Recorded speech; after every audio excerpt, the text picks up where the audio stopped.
up on the show. It's like all day. I mean, who do you want in your bed, Megan Fox or Adele? That's right. Got to bring it up. If you want someone to sing to you. I'd do both. Because Megan Fox can't sing a lick. Yeah, I would. Yeah, who am I kidding? I'm well documented here, but okay. All right. Story for another day. This schedule this week is generally uninteresting, and this next game is generally uninteresting. And this is another reason why the NFL is having problems, is the Kaepernick situation, the penalties, and the shitbag matchups. The Thursday night games have been awful. The Monday night games have been unwatchable. This game's not much better. Carolina at Los Angeles. The Rams have done what the Rams do under Jeff Fisher. They're an average team. I love Jeff Fisher, but he's an average coach. We warned you really do. You're like the lone wolf, man. When it comes to Jeff Fisher, you are the last player. I got to give you a compliment, Tommy. You're the last man standing when it comes to believing in Jeff Fisher. Well, the last man on earth sat in a room, and there was a knock at the door. You're Tom Hanks on that island, man. I'm about to call you Castaway. It's a possibility. But I still think I like Jeff Fisher. Anybody who's ever played for him walks away and goes, he's the best coach I ever played for, but they just don't have any talent. Jared Goff was a mistake. I know that now. I don't have a big game thing, but I'll take a Tito's on the rocks when you get a minute. Cody, Jared Goff. Boy, I'll tell you what, there's so many franchises kicking themselves that they let Dak Prescott slip away. Although, right. You could have probably put Sam Bradford behind that offensive line in Dallas, and he'd be doing well. So who knows? You got it. I feel the same way. I feel like Goff is a big-time mistake. I feel guys like Cody Kessler. Hell, Kevin Hogan came in a few weeks ago for the Cleveland Browns. Now, he didn't play well, but he didn't play horribly. It just seems like this level of potential for Jared Goff isn't there, or they're just going to coddle this kid. And it's just not what you do with an NFL quarterback that's the number one overall draft pick. If he sits there for 3 years as a fifth-round pick, so what? The guy's the number one overall pick. You're nine weeks into the season and he's not on the field yet. There's a major problem someplace. And the problem, too, is you have Case Keenum leading you at quarterback. Now, if you're playing behind Tom Brady for a year or two, that's one thing. But, when you got Case Keenum as your starting quarterback, that tells me Jared Goff is just not ready. Yeah, something's terribly bad because Case Keenum is not very good at all. Bless his little concussed heart. He's not very good. It's like you said, if you're Aaron Rodgers and you sit behind Brett Favre for a couple of years, that's going to happen. But yeah, there's no reason why Jared Goff's not on the field. So that does make you think, especially a number one, not just a first round pick, but a number one overall pick. Like you traded up, you invested everything in this kid. Yeah, you gave away picks. Yeah. Did they give away picks? I probably. I mean, the Rams to get the number one overall pick, they traded up everything to get that kid. They did. You're right. So let's get on with it. Carolina at Los Angeles. I don't know if this Carolina Panther team is ready to say they're turning things around. I think last week I felt like they would go and beat Arizona's ass just because Carolina's still got a lot of talent on that team. I think that Cam Newton is a better player with Jonathan Stewart in the backfield. That offense seems to jive quite a bit better. Arizona might have peaked last year. Carolina should go out to California, to Los Angeles in the Coliseum and win this game. They are a 3-point favorite. 44.5 is the over-under here. I'm going to take Carolina to win this game by a touchdown. I do think that offense is much better with Jonathan Stewart. Kelvin Benjamin needs to get involved. Greg Olsen is very, very good. The defense is quick, fast, and not stopping anybody, but I think they will this week. They can pin Case Keenum to the wall. Carolina wins this game 27-14. Go ahead, Jack. Rams really laid an egg the last handful of weeks. Carolina looked a little bit better last week against Arizona. For all you DraftKings out there, I think Kelvin Benjamin might be a good pick. I do see a lot of Newton to Benjamin, Newton to Olsen even. I agree with you wholeheartedly. Jonathan Stewart makes a world of difference to Cam Newton. I'm going with the Carolina minus the 3 on the road, along with 61% of the voting public or the betting public. And I'm going to say 27-17, Carolina. 7-17 for Peppa Jack. Joseph, hit it, man. Who's Carolina playing again? Whoa, time's up. Is that iced tea? Lemonade, man. Tito's, man. You got Tito's already. Oh, yeah. No, seriously, who the fuck are they playing? What? They're playing the Rams. 4 of them. Playing the Rams. The Rams in Los Angeles. How about you? Playing. Okay, well, I like Carolina like you guys do. I really do. I mean, I think they have come in their own in some ways. I think they're going to figure it. They're going to figure it out, and if they can't figure it out against the Los Angeles Rams, a Case Keenum-led Los Angeles Rams for that matter, I think I think they might as well pack it in. But I'm all over Carolina in this one again. Case Keenum, they're going to get to him. He's going to throw picks. He's going to be Case Keenum. So roll with it. I'm going to like Carolina 28-13. Carolina. Hey, look, that game's very uninteresting, so we won't spend too much time on it. And I understand. Yeah, that's a bummer. This game actually, a couple years ago, would have marquee matchup written all over it. Now, I don't know what really to expect here, but Indianapolis travels to Wisconsin to take on Aaron Rodgers and the Green Bay Packers. Green Bay is 7.5-point favorite. 54.5 is the over/under here. Okay. I think it's hard to take Indianapolis on the road under any circumstance. The play is the over in this game. Both teams can't stop anybody at this point. No, it doesn't seem like it, and that actually did slide into an overcapacity for me, but 54.5 is a lot of points. I know that they're expecting that, and just like the old days years ago when Hawaii under that June Jones offense used to score, they used to total out over 90 on a Saturday night at 11 o'clock, and when it was the gambling days for me, I would always have a shitty Saturday and then look at the over-under on the Hawaii game at night, and they would play BYU, and the over-under would be like 59, and like I said, the final score would be, 59 to 57. So they would always blow that number out of the water. This number's set pretty high at 54.5. I think Aaron Rodgers has a field day against Indianapolis' defense. That defense sucks. They may as well play with 9 guys. It's about as effective. I'm going to take the Green Bay Packers to actually win this game, cover, and go over. Green Bay should win this game by about 12 points.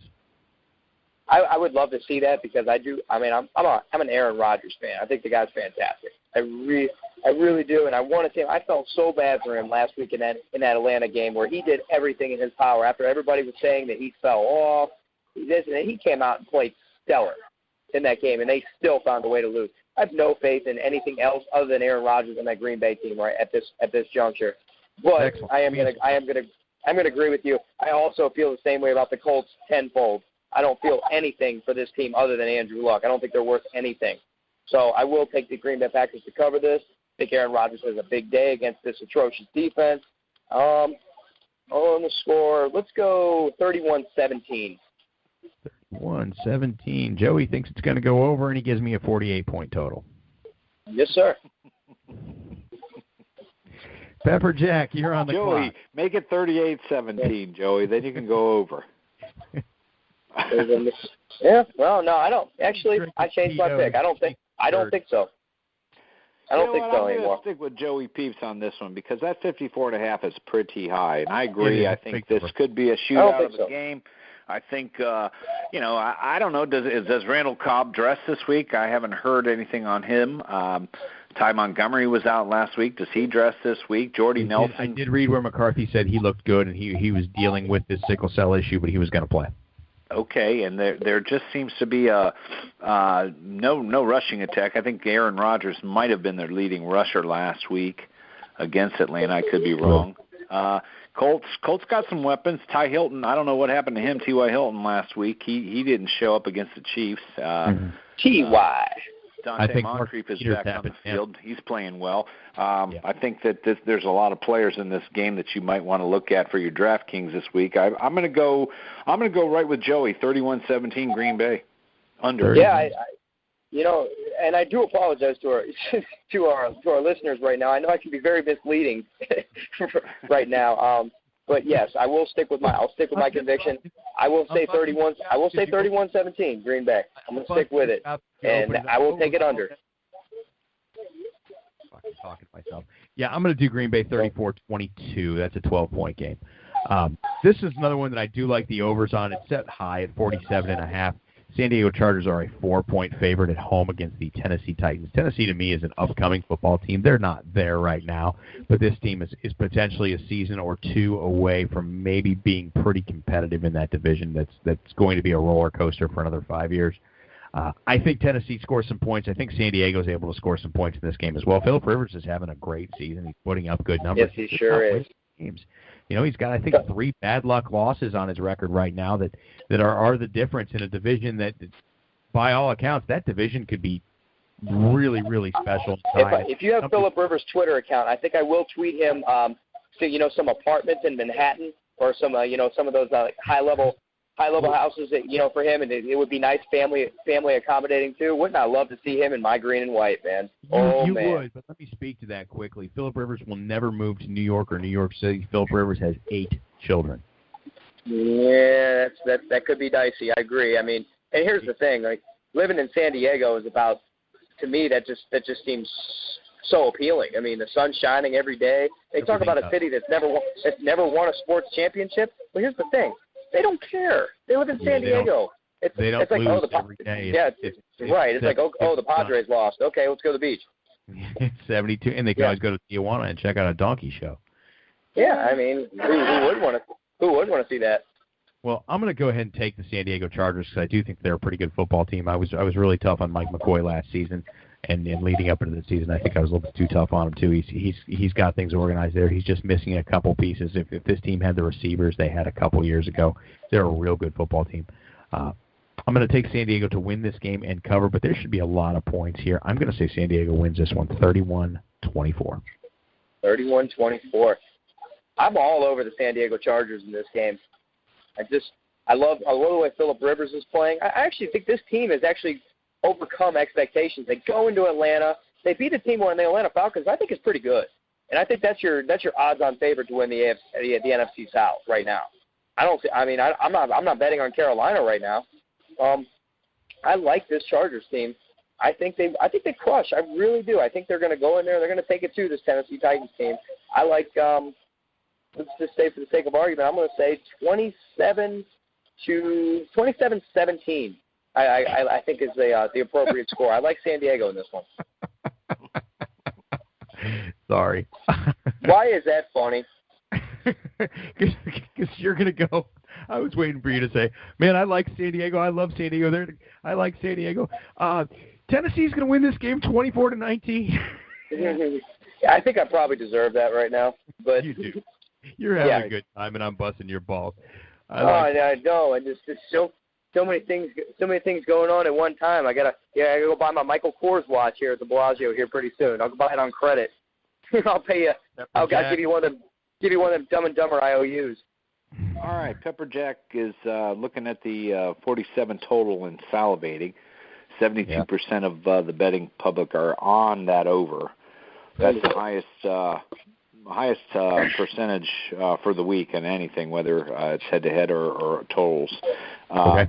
I'm in agreement with you guys on San Diego. I think that they're playing probably in one of the most competitive divisions in the NFL this year. I think you got 4 pretty good teams in that in the AFC West. San Diego had some heartbreak. I do see a lot of gunslinging, and I think Melvin Gordon might be the man. I think that a lot of people early on when they were sitting down preparing for their fantasy football draft, they kind of looked at Melvin Gordon and said, I don't think I want him in the 3rd or 4th. I was one of them. Round, and I was one of them. think out of all the players, how there's always that one that pops up that was kind of overlooked at draft day. I think he might be the one. I think he might be for real. I'm going to go San Diego. I'm going to go over. I'm going to go San Diego 31, Tennessee 26. How's that? Yeah, I think so too. This Tennessee team keeps going over. I think they have 4 straight overs.